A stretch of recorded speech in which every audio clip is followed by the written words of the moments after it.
Hello. This short video, I'm going to focus on the Community Development Plan, which is a major assessment for this unit. It's worth 40% of the overall mark and it's 2,000 words. If you go to LearnLine and have a look in the assessment page, it's detailed there, the requirements for this particular assignment. And I want to highlight some key points around that. The first thing is that the task is asking you to imagine that you are a community development worker in a non-government organisation. I would use a highlighter to underline that, to remind myself that that's where I am locating myself for this task. It's helpful if you can locate where you are, whether perhaps you're in Darwin, or you're in Adelaide, or you're in a rural city, or you're in a small community, to give some indication around the context of where you are working. You don't need to go into huge detail about this. It's also asking you to imagine that you've been working for about a year with a particular group of people. And again, there's some suggestions there. You can choose, you can select who is the group that you have been working with for about a year. Again, that gives you some clues that you would have some knowledge of working with that group. You would have some relationships, and also you would definitely have ideas about some of the issues that are impacting on that group of people. The focal point around the change in this project plan is that the group of people that you're working with have identified, or they've spoken to you about a concern. Their concern about increasing crime and violence in the city.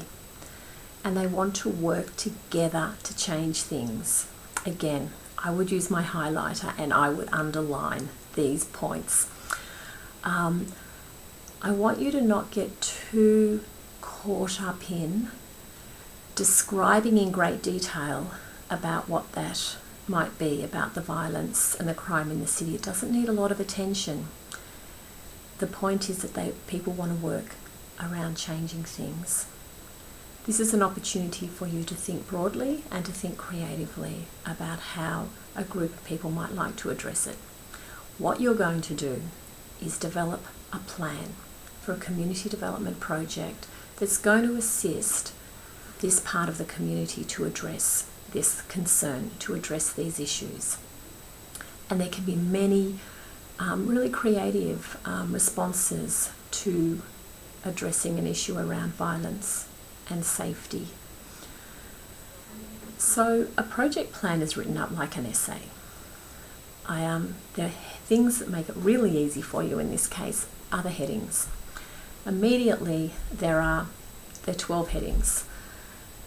If you follow those 12 headings, that gives the shape to your project plan. If you don't use those 12 headings immediately, you will lose marks. So this makes it quite easy and quite identifiable for you in terms of setting up the task. One way that some people might go around organising their project plan may be that they write a heading on a different piece of paper, or however you like to work, and then write down their ideas related to each part of this project plan. The name of the project, you can make it up. The name of the project, that's up to you. And a brief summary of the project, no more than 100 words. So notice here in a project plan, it's not asking you to do a deep analysis or to do a literature review around the problem. It's asking you to define and talk about the project that you're going to be working on with this group of people to address those issues. I've put up a couple of resources to assist your planning for this project. If you're in the learning materials for Module 5, there's a couple of resources there. One that I have uploaded is a one-pager, which is a Northern Territory Government Alcohol and Other Drugs Youth Grants Program. I'm not suggesting that you use this, but it's an example of a type of funding source that you can access if you're working in a non-government organisation. It might be worth you having a look at that.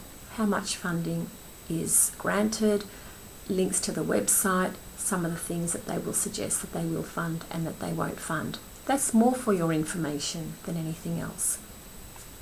The other thing that I've put on LearnLine under Module 5 Learning Materials is I've just put a few tips together that I quickly made up to just get people on the way. There are some areas that people often get confused, and particularly number 6 in the project plan.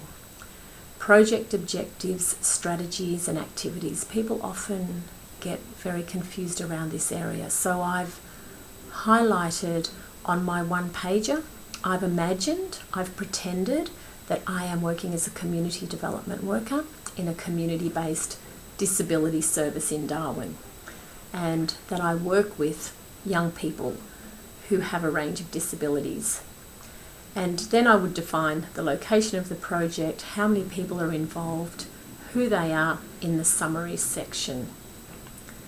For section 6, I've just pulled apart a little bit. What do we mean by objectives? Objectives are the purpose or the intention of the project. Sometimes that might be just one statement, and sometimes it might repeat some of the words that are in the aims. That's okay. Be really clear and really succinct about what it is that this project is about.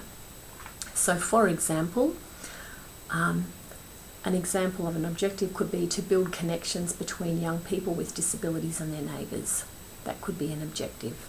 Then the strategies are the actions. They're the plans that are going to assist to meet the objective. So when we go to strategies, we're going to a bit more detail. We're talking a bit more about how. How is that going to happen?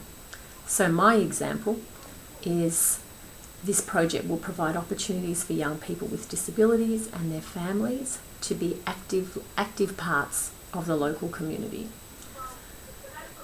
Another example could be that young people will contribute to the running of a local cultural festival. We're getting into a little bit more detail here. The activities then are the detail of what's actually going to happen in this project. How are we going to carry out our strategies? What is it going to look like? So an example here could be this project is going to address these strategies by offering weekly music sessions for 20 children from the 2 local schools with a hip hop artist. That this project is going to conduct workshops for children to develop interviewing and recording skills to be aired on local radio. That there will be weekly sessions for parents to share their cooking skills and cultural dancing. They're examples of activities. What actually is going to happen? What are we going to be doing? And you can see that when you start talking about the activities, that they again will come into your budget section. They will also then come into your timeline section.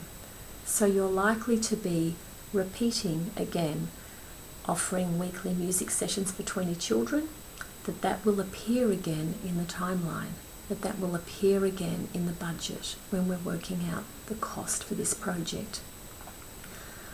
I hope those few tips are helpful. The fact that this is an imaginary exercise where you have the opportunity to be creative and imagine that you're a community development worker, immediately that tells you that when you start looking at your community work models or approach, you need to be defining and talking about community development because you're a community development worker.